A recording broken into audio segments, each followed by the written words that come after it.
Bonsoir à tous et à toutes, bienvenue chez Caribde. Merci d'être venus nombreuses et nombreux. On est extrêmement heureux d'accueillir ce soir Monique Rivet pour la parution de son roman Le Cahier d'Alberto, qui vient de paraître chez Equidam Éditeur. Et donc on va directement rentrer dans le vif du sujet. Je vais vous dire quelques mots avant que Monique lise un premier passage. Donc le roman parle d'un couple, un jeune couple, Céline et Sandro, un couple très sympathique. Ils viennent d'emménager dans une ancienne maison de vigneron qui se trouve à proximité de Montpellier, pas loin de la lagune de Villeneuve-les-Maglones et de sa cathédrale romane, dans le centre d'un village qui s'appelle Saint-Julien, à l'aplomb d'une butte qui porte les ruines d'un château. Et Sandro est traducteur de l'italien, puisqu'il est italien d'origine, et Céline travaille comme comptable en freelance. Là, donc, dans ce village où ils se sont installés, ils se sont liés avec un voisin plus âgé, Monsieur Leleu, qui est un peu la mémoire vivante du lieu. Donc sa famille et lui habitent à Saint-Julien depuis des générations. Il connaît très très bien l'histoire du village et il connaît très bien l'histoire de la maison de Céline et Sandro, et en particulier d'une famille italienne qui habitait cette maison. C'était deux frères, donc Alberto et Fernand, et une sœur, Maria Pia. Et c'est comme ça que M. Leleu a eu l'occasion autrefois de lire un document, le cahier d'Alberto, un cahier perdu qu'il est le seul à avoir lu, et dont on va se demander au cours du roman si ce cahier existe vraiment. D'ailleurs, cette question de la distinction entre réalité et fiction, c'est une question qui domine tout le roman. Et Sandro, donc c'est le narrateur, et tout au début du récit, ils ont une conversation à propos d'un rêve que fait Sandro.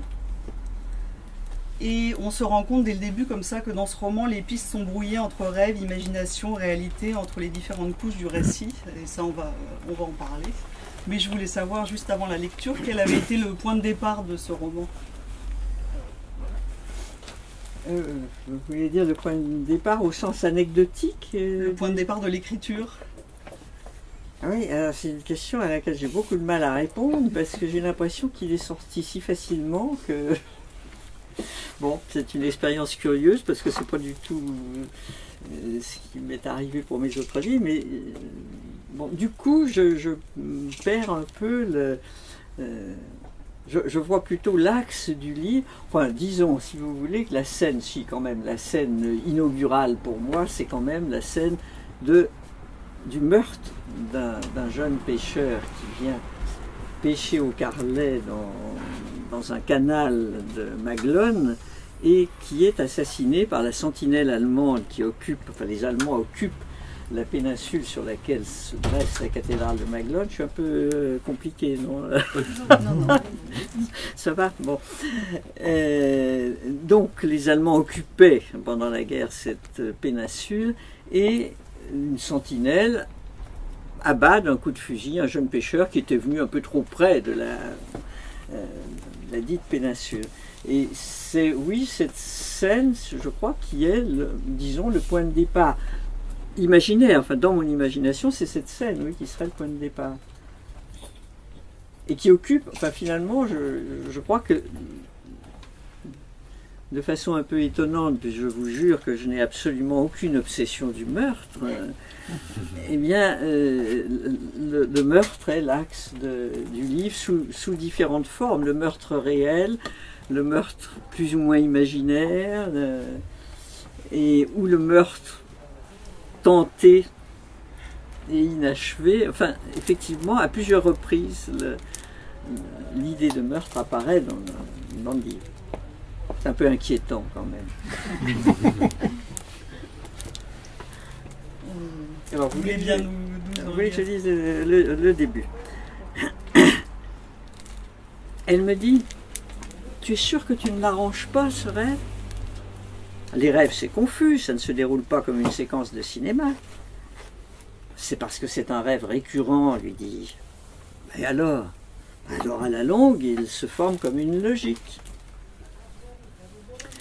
Le rêve dont elle parle a pour décor la plage de Maglone, non pas telle qu'elle est aujourd'hui et que nous l'avons vue tout cet été, parcourue et salie par les foules vacancières, mais déserte, aussi loin que porte le regard, vierge de toute présence.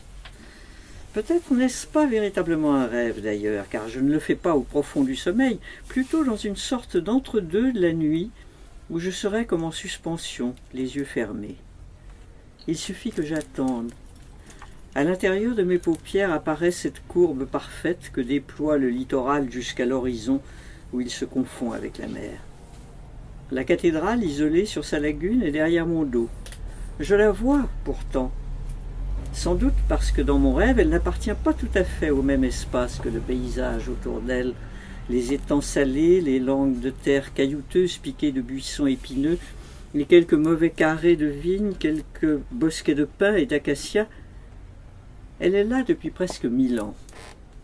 Elle était la seconde, après Rome. Quelle raison peut faire qu'il n'y ait pas une voile sur la mer, pas la moindre barque, personne nulle part, pas un pêcheur sur le bord des étangs où tant de fois nous les avons vus lancer leurs lignes? Le jeune garçon qui de la passerelle plongeait son carlet dans les eaux du canal, les enfants avec leurs sacs de plage, disparus? Et le manchot qui manœuvrait la gabarre d'une rive à l'autre avec son bras unique? Pas une âme, et pas davantage de passerelle ni de gabarre. Étrangement aussi, je ne gouverne pas mes yeux.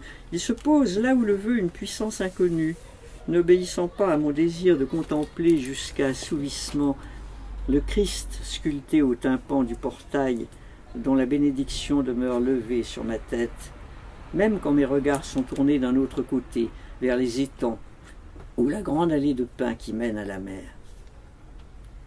Cette allée de pins, souffle Céline dans mon cou, elle n'existe pas. Non, tu l'inventes. Le manchot aussi. Qu'est-ce que c'est que cette gabarre qui traverse le canal? Je vois bien la passerelle, rien d'autre. Des pêcheurs, ça, oui. Et qu'est-ce que tu as dit encore? Un garçon avec un carlet? C'est quoi au juste un carlet? Ah oui, peut-être qu'on a vu ça, en effet. On ne saura jamais ce que c'est qu'un carlet. Tu sais pas ce que c'est qu'un Si, carlet? je sais. Qui ne sait pas ce que c'est? L'interrogation,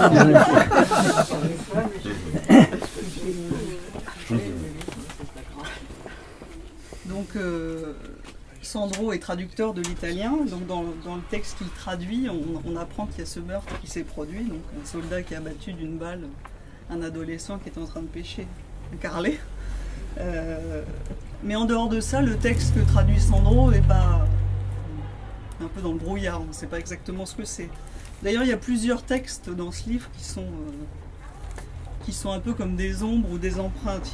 Il y a le roman que traduit Sandro, il y a le cahier d'Alberto, donc ce fameux cahier d'Alberto dont parle Monsieur Leleu et qui devient un peu une obsession pour Sandro. Il y a la chronique du village ou de l'histoire de la maison que va écrire Monsieur Leleu. Pourquoi est-ce que vous avez comme ça Oui, c'est-à-dire que c'est peut-être pas comme ça que je le vois. On est dans l'imaginaire de Sandro. Sandro, c'est le narrateur, c'est la personne qui dit « je », et on est constamment dans son imaginaire. Donc, si vous pensez à votre propre imaginaire, effectivement, on va des choses réelles aux choses qu'on a lues, aux choses qu'on voudrait, qu'on souhaite, qu'on invente, qu'on imagine, qu'on redoute, etc., etc. Donc, oui, voilà, c'est ce qui se passe. Et dans son imaginaire, entre, alors avec une puissance extraordinaire, les personnes, la famille italienne d'ailleurs, elle aussi, qui a occupé la maison que lui-même a achetée et qu'il occupe avec sa compagne, avec Céline. Et donc, ces personnages vont devenir obsessionnels pour lui, mais là, il y a une base tout à fait réelle à ce qui va devenir plus ou moins imaginaire, fantasmé, etc. Il y a une base tout à fait réelle qui est le récit de Monsieur Leleu. Monsieur Leleu, c'est le seul qui existe d'ailleurs en réalité, c'est le seul qui a un modèle dans la réalité. Et effectivement, c'était, et il est resté dans mon livre, un homme sans imagination, donc de ces gens à qui vous pouvez faire absolument confiance. Parce qu'ils vont vous donner la réalité. Alors, la réalité, c'est lui. Quand M. Leleu dit quelque chose, évidemment, c'est solide comme un roc. Et il il raconte un peu la vie de cette famille italienne. Et alors c'est Sandro qui va broder là-dessus, qui va les rencontrer partout, en leur prêtant évidemment un univers qui n'a peut-être pas du tout été le leur. Enfin, c'est aussi son imagination. Oui. Alors comme vous le dites, Sandro, il développe cet intérêt obsessionnel pour la maison, la famille et Alberto. Alors Alberto, c'est un personnage un peu difficile à classer. On ne sait pas vraiment si c'est un héros ou un truand ou éventuellement un meurtrier. Donc il est d'origine italienne comme Sandro. Il a été résistant pendant la guerre, il n'a pas voulu partir au STO. Puis ensuite il a été peut-être assassin, peut-être truand, peut-être recherché par la police, peut-être qu'il s'est caché dans la maison. Ah oui, non, tout ça vient de Monsieur Leleu, donc c'est du solide. Alberto a été résistant, et ensuite il est entré dans l'armée, et puis il est devenu mécano à Montpellier. Il a été jugé, il a été pris dans une histoire de complicité de meurtre. Il est complice d'un meurtre et il s'enfuit en Italie donc pour éviter d'être pris. Ça c'est c'est du réel si on veut vraiment, c'est peut-être pas la peine, mais enfin si on veut vraiment distinguer les choses de cette façon. Est-ce qu'il y a quelqu'un qui vous a inspiré pour ce personnage d'Alberto? Ah non. Non. Non. Je ne connais pas d'Alberto, c'est vrai. Alors c'est un peu ce que vous disiez, tout ce qui nourrit ou éventuellement ce qui éloigne la création littéraire est présent dans le roman et entremêlé dans une sorte de constellation par le travail de traducteur, la relation de Sandro avec Céline, les conversations avec son voisin et le lieu. Et Alberto à la fin désigne cette créature fictionnelle qui est cachée, qui nourrit en son sein, comme une version déformée du roman qu'il est en train de traduire. À la fin, il l'appelle le monstre. Oui, c'est ça. Alors effectivement, dans l'imaginaire de Sandro, il y a aussi un roman qu'il est en train de traduire. Et il mélange un peu les choses. Et à la fin, alors pour des raisons... Bon, si vous voulez, il y a une espèce d'énigme qui se résout à la fin. Alors, je ne vais pas vous la dire, évidemment, ça ne se fait pas. Et donc, en fait, le monstre, c'est l'endroit... Le monstre, c'est un texte, si vous voulez. C'est le texte du roman qu'il a traduit. Et il l'agrémente, il y ajoute des petites choses, c'est pas bête d'ailleurs finalement, c'est peut-être une bonne idée qu'il a là, il agrémente avec son propre imaginaire, enfin avec des choses. Et en même temps, alors là c'est plus inquiétant, il va y mettre quelque chose qui le trahirait si c'était su, une chose que sa compagne ne sait pas. Et comme ils ont l'habitude de fréquenter leurs ordinateurs réciproques, elle finira par savoir. Voilà, le secret de Sandro apparaîtra à la fin. Il est annoncé. Hein. Est-ce que vous pourriez bien nous lire un autre passage justement où on parle du rôle de traducteur plus ou moins captif de Sandro? Oui, alors c'est... Au lieu de rejoindre Céline, car il est tard et je ne ferai plus rien de bon, je m'adosse à ma chaise et je me demande longuement quelle sorte de visage a cet homme. Alors il s'agit de l'homme qui a tiré sur le pêcheur. Quelle sorte de visage? C'est là que je m'écarte insensiblement d'abord, mais de façon insidieuse, du récit dont je suis supposé être le captif consentant. Pour mon auteur, il n'y a de l'autre côté du canal qu'un soldat, un assassin anonyme. Mieux, un geste, un acte qui s'incarne le temps de faire éclater l'horreur du crime dans la grisaille ouatée des étangs de Maglone. Mais je pose la question qui n'est nulle part dans les pages que je traduis. Qui a commis ce crime? Le visage de la victime, nous le connaissons. Inutile de le décrire, nous l'avons sous les yeux, photographié en noir et blanc. placé sur une crédence de salle à manger et encadré par le photographe local, présentant depuis plus d'un demi-siècle aux visiteurs, aujourd'hui l'aide ménagère, l'infirmière, quelques voisines, le maigre visage d'un adolescent aux yeux étonnés, comme s'il avait saisi par avance l'affreuse surprise du coup de poignard d'une balle entre les omoplates. Mon auteur, auquel une fidélité contrainte me ramène toujours, évoque l'asphyxie frénétique des poissons dans le carlet posé sur la berge quand leur bourreau, la bouche pleine de terre, glisse déjà vers l'eau du canal. Ainsi, me dis-je, pour lui, c'est fini.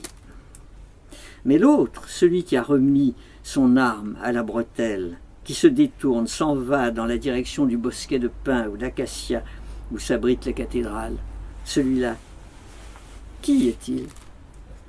Quelqu'un l'a-t-il vu?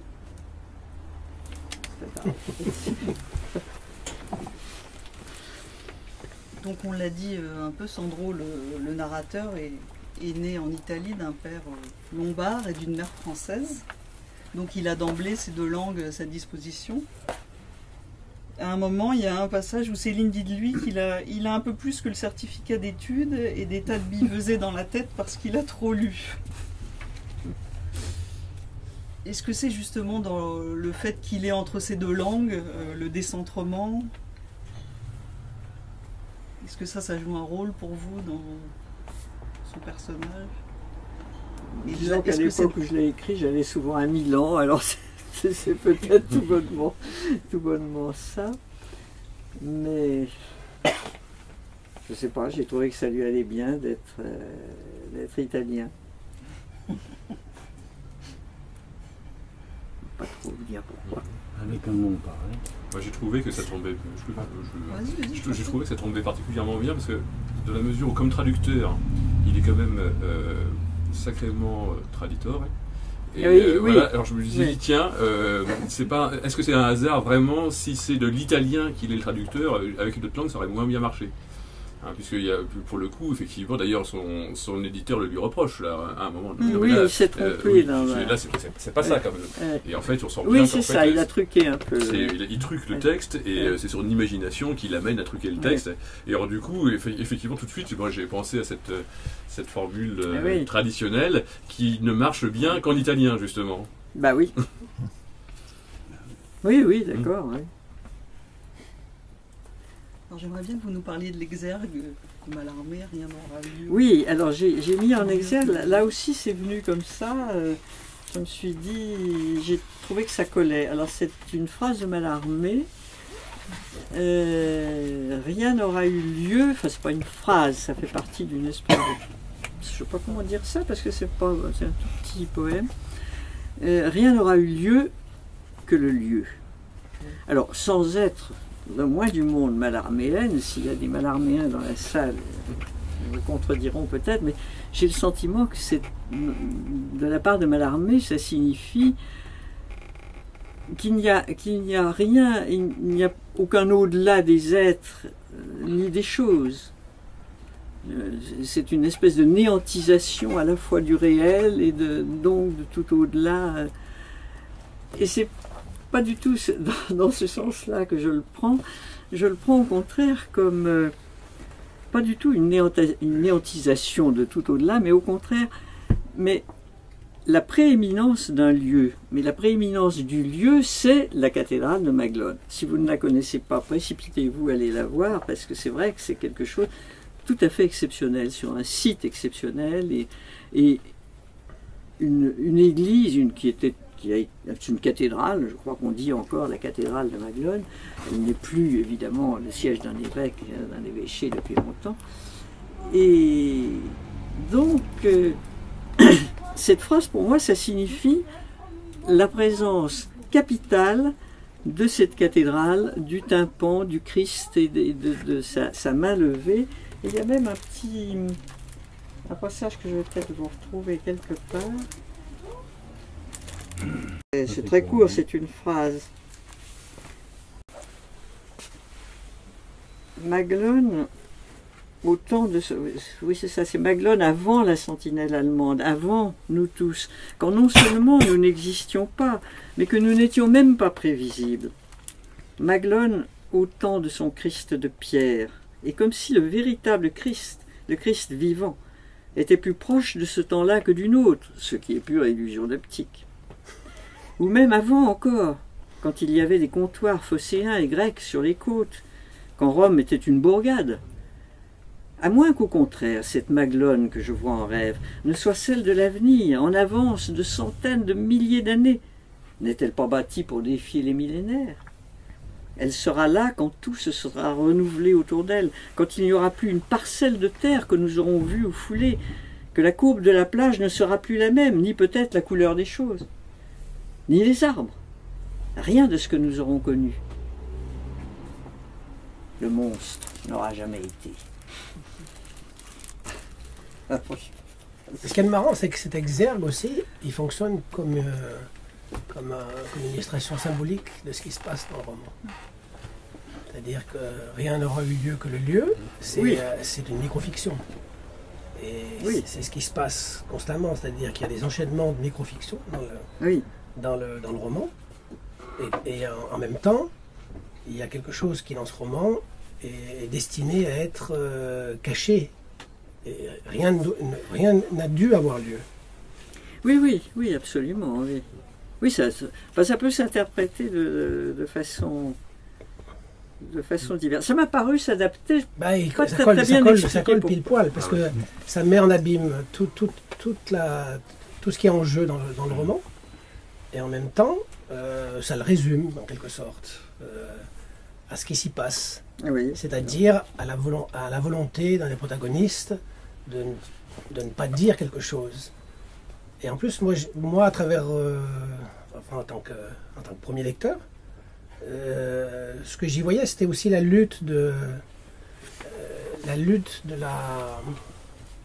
comment la raison s'arrange avec l'inconscient.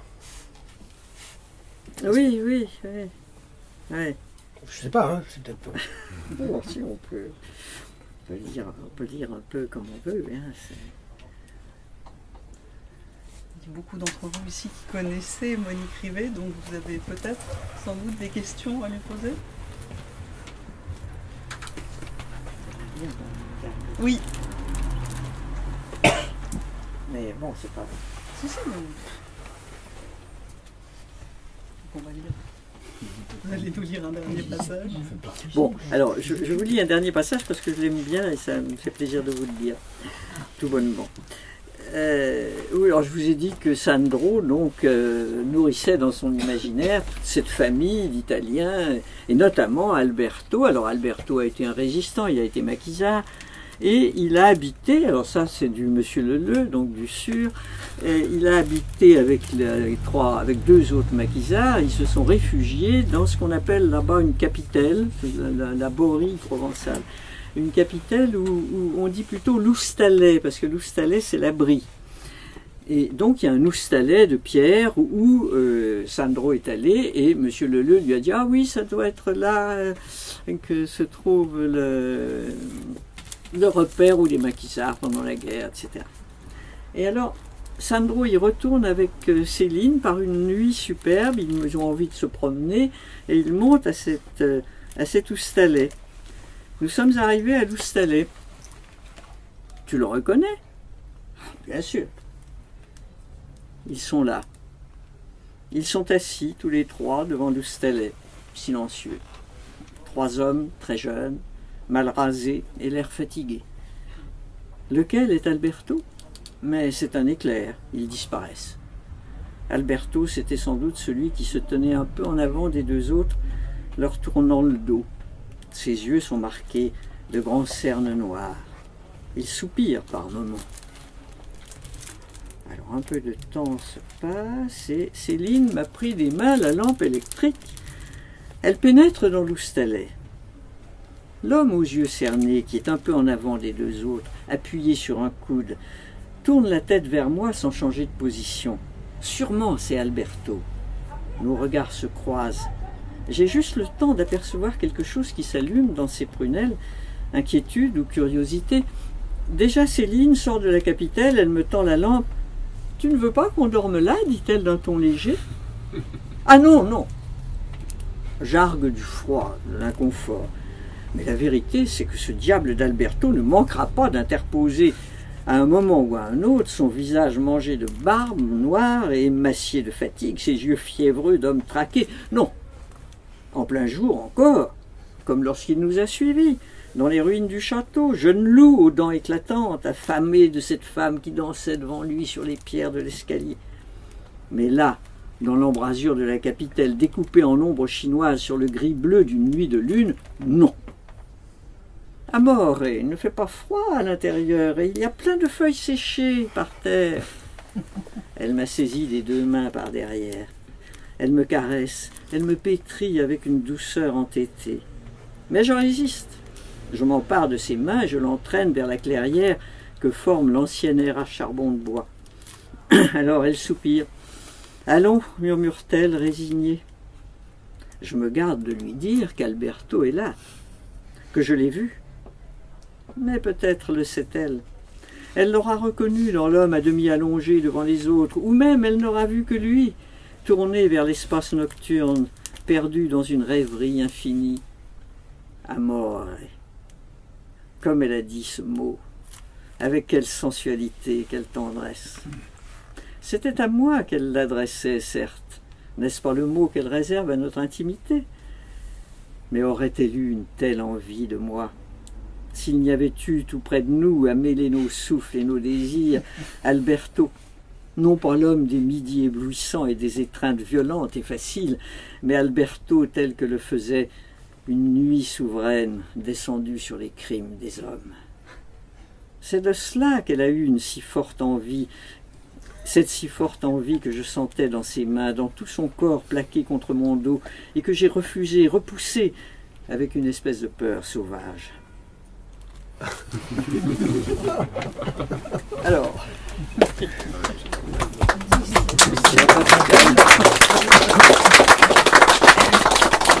tout de même une dernière question. Vous avez publié donc Le glacier chez Métaillé, témoignage poignant sur la guerre d'Algérie. Ce livre qui est sous une espèce d'enquête policière, en fait un livre extraordinaire sur la création littéraire. On a l'impression que vous avez énormément de cordes à votre arc. Est-ce que vous avez d'autres projets sous le coude? On va demander à Pascal. Je n'ai de projet sous le coude que s'il en a.